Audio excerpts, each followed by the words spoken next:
Ma première expérience. Un souvenir de ces moments passés chez ma tante hante parfois mon esprit.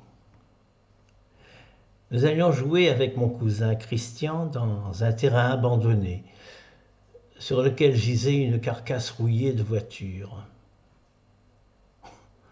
On y faisait les jeux les plus fous.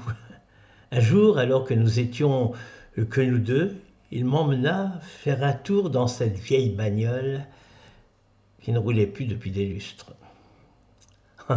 On s'amusait comme des petits sourds. Et puis on commença à se battre gentiment. Les corps à corps que nous provoquions me donnaient des émotions que je ne comprenais pas. Mais bon.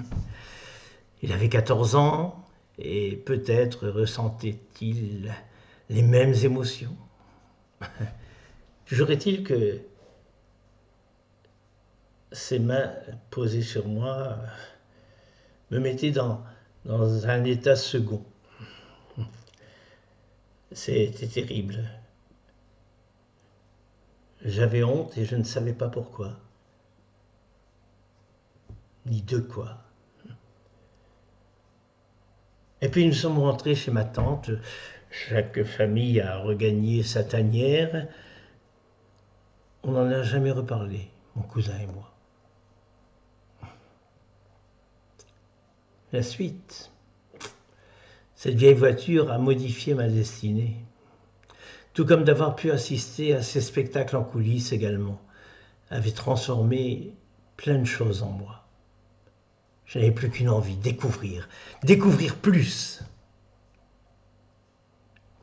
Quand je prenais le tram pour aller à Lille, il y avait souvent un monde et nous étions compressés comme des sardines sur les plateformes de cet engin peu confortable. Je sentais contre moi l'anatomie de certaines personnes, généralement du sexe masculin, qui me faisait un peu frissonner.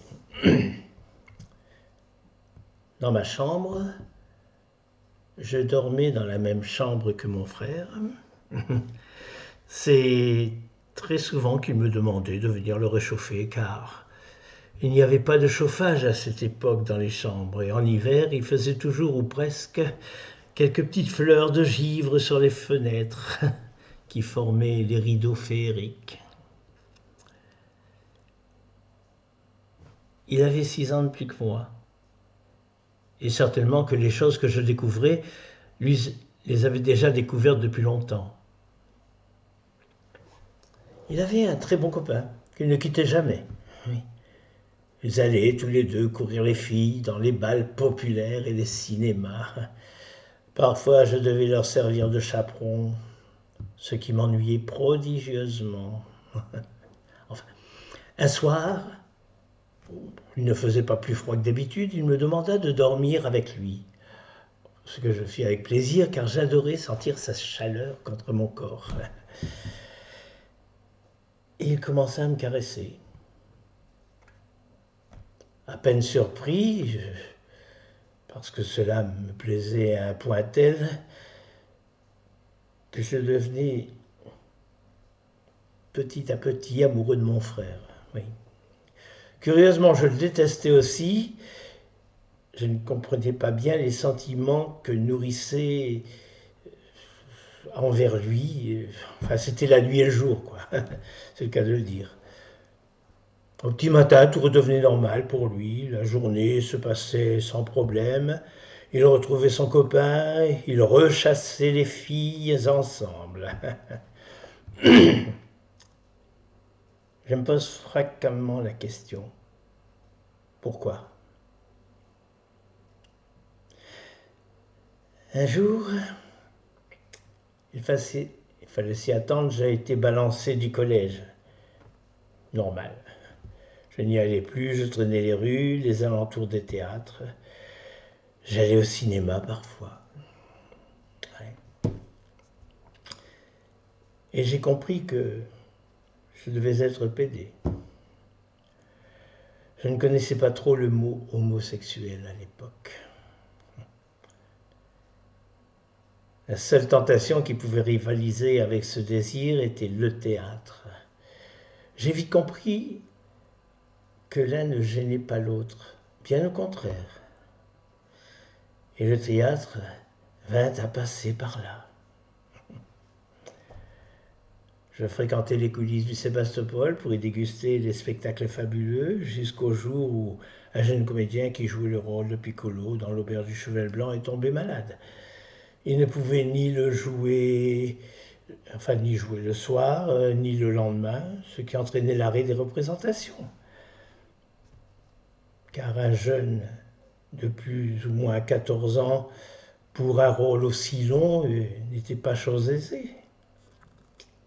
Quelqu'un eut la bonne idée de dire « Et si on prenait le petit, là ?» C'est moi. Oui, pour lire le rôle.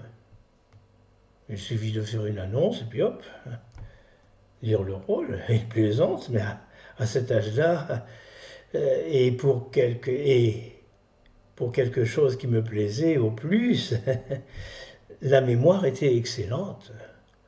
Je connaissais le rôle à quelques mots près.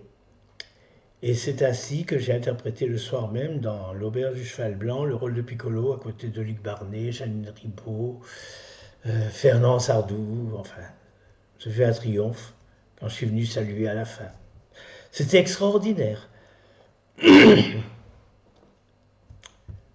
Le directeur de la tournée me demanda de continuer avec eux. Je joue en alternance avec Michel Catalaliou, le titulaire. Ah, qu'est-ce qu'il est beau ce gars. Enfin, dommage. Lorsque je jouais, il n'était pas là. Oui, il avait congé. J'ai tout fait pour les suivre. D'abord un faux, signé par mes parents. Un autre faux acceptant que je parte avec eux si toutefois je pouvais continuer mes études au collège. Ils ne savaient pas encore que j'étais balancé depuis le début de l'année. Donc, je jouais tous les dimanches dans des théâtres différents. On venait me chercher et me reconduire en voiture. Oui, j'étais payé aussi comme pro. Enfin, je suppose. Cela dura 2 saisons.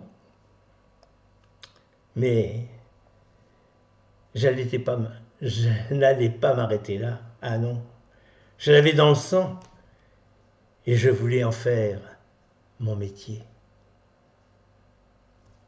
À demain pour de nouvelles aventures.